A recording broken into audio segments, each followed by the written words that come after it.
ನಮಸ್ಕಾರ. ಸವಿಯಾದ ಭೋಜನಕ್ಕೆ ಸ್ವಾಗತ. ಈ ದಿನ ನಾವು ತರಕಾರಿ ಸಾಗು ಹೇಗೆ ಮಾಡೋದು ಅಂತ ಈ ವಿಡಿಯೋದಲ್ಲಿ ನೋಡ್ಕೊಂಡು ಬರೋಣ.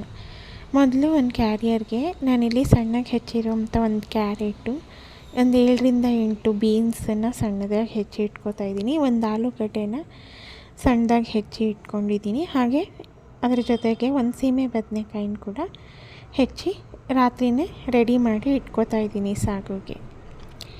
ಈಗ ಬೆಳಗ್ಗೆಗೆ ಮಸಾಲೆ ರುಬ್ಕೊಳ್ಳೋದಕ್ಕೆ ಸಾಗುಗೆ ಒಂದು ಪ್ಲೇಟ್ನಲ್ಲಿ ಎಲ್ಲ ಐಟಮ್ಸ್ನ ತೆಗೆದಿಟ್ಕೊತಾ ಇದ್ದೀನಿ.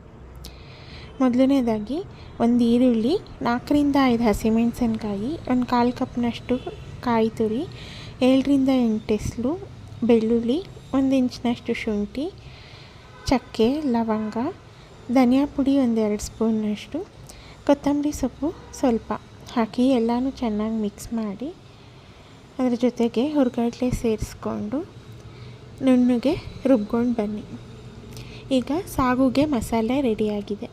ಈಗ ಸಾಗುಗೆ ಒಗ್ಗರಣೆ ಮಾಡ್ಕೊಳ್ಳೋದಕ್ಕೆ ಒಂದು ಕುಕ್ಕರ್ ಇಟ್ಟು ಅದಕ್ಕೆ 2ರಿಂದ 3 ಟೇಬಲ್ ಸ್ಪೂನ್ನಷ್ಟು ಎಣ್ಣೆ ಹಾಕಿ ಸಾಸಿವೆ ಹಾಕಿ, ಸಾಸಿವೆ ಸಿಡಿದ ಮೇಲೆ ಅದಕ್ಕೆ ಸಣ್ಣಗೆ ಹೆಚ್ಚಿರುವಂಥ ಒಂದು ಟೊಮೆಟೊ ಹಾಕಿ ಬಾಡಿಸಿ, ನಂತರ ಹೆಚ್ಚಿಟ್ಕೊಂಡಿರೋಂಥ ಮಿಕ್ಸೆಡ್ ತರಕಾರಿಗಳನ್ನ ನಾನಿಲ್ಲಿ ಸೇರಿಸ್ಕೊತಾ ಇದ್ದೀನಿ.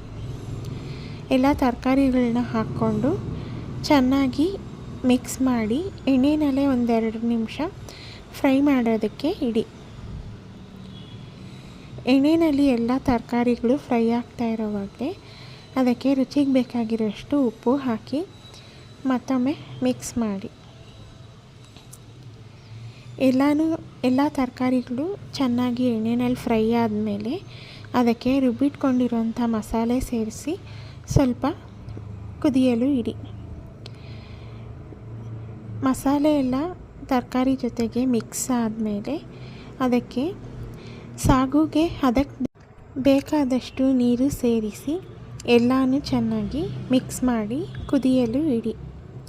ಈಗ ಸಾಗು ಸ್ವಲ್ಪ ಕುದಿ ಬಂದ ನಂತರ ಮುಚ್ಚಳ ಮುಚ್ಚಿ ಒಂದೇ ಒಂದು ವಿಷಿಲ್ ಕೂಗಿಸಿ. ಈ ವಿಡಿಯೋ ನಿಮಗೆ ಇಷ್ಟ ಆದರೆ ಲೈಕ್ ಮಾಡಿ, ಶೇರ್ ಮಾಡಿ. ಹಾಗೆ ನೀವಿನ್ನೂ ಚಾನಲ್ನ ಸಬ್ಸ್ಕ್ರೈಬ್ ಮಾಡದೆ ನೋಡ್ತಾ ಇದ್ದರೆ ಈಗಲೇ ಸಬ್ಸ್ಕ್ರೈಬ್ ಮಾಡ್ಕೊಳ್ಳಿ. ಒಂದು ಸತಿ ರೆಸಿಪಿನ ಟ್ರೈ ಮಾಡಿ ಹೇಗೆ ಬಂತು ಅನ್ನೋದನ್ನು ಕಮೆಂಟ್ ಮಾಡಿ ತಿಳಿಸಿ. ಈಗ ಕುಕ್ಕರ್ ಒಂದು ವಿಷಿಲ್ ಕೂಗಿ ತಣ್ಣಗಾದ ನಂತರ ಮುಚ್ಚಳ ತೆಗೆದು ಒಂದು ಸತಿ ಕುದಿಸಿ. ಒಂದು ಕುದಿ ಬಂದ ನಂತರ ಇದನ್ನು ಸರ್ವ್ ಮಾಡಬಹುದು. ನಾನಿಲ್ಲಿ ಈ ಸಾಗುನ ಪೂರಿ ಜೊತೆಗೆ ಸರ್ವ್ ಮಾಡ್ತಾ ಇದ್ದೀನಿ. ರಾತ್ರಿಯೇ ನೀವೆಲ್ಲ ತರಕಾರಿ ಹೆಚ್ಚಿಟ್ಟು ಮಾಡೋದ್ರಿಂದ ಸುಲಭವಾಗಿ ಸಾಗುನ ರೆಡಿ ಮಾಡ್ಕೊಬಹುದು ಮತ್ತು ಲಂಚ್ ಬಾಕ್ಸಿಗೆ ಕೂಡ ಕಳಿಸ್ಬಹುದು. ನಾನಿಲ್ಲಿ ಈ ಸಾಗುನ ಪೂರಿ ಜೊತೆಗೆ ಸರ್ವ್ ಮಾಡ್ತಾ ಇದ್ದೀನಿ. ನಮಸ್ಕಾರ.